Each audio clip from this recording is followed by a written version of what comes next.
உலகத்தை சிருஷ்டித்தது. இந்த உலகத்தை ஆளுவதற்காக ஒரு மனிதனை உருவாக்கினார். அந்த மனிதன் மண்ணினாலே உருவாக்கினார்.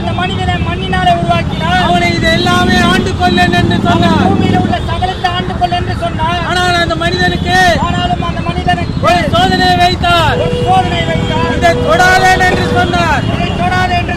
அதுதான் மனிதன் தொட்டால் உலகத்திலே ஆண்டவர் மனிதன் நித்தியமாக வாழ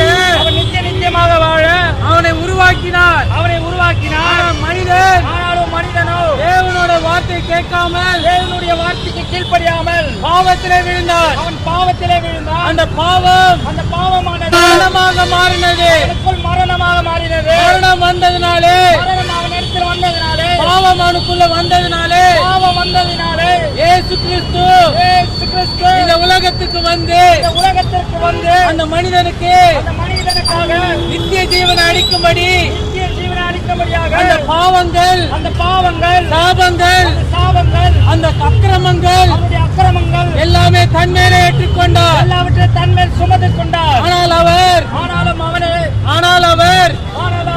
நன்மை செய்யும்படி சுற்றி திரிந்தார்.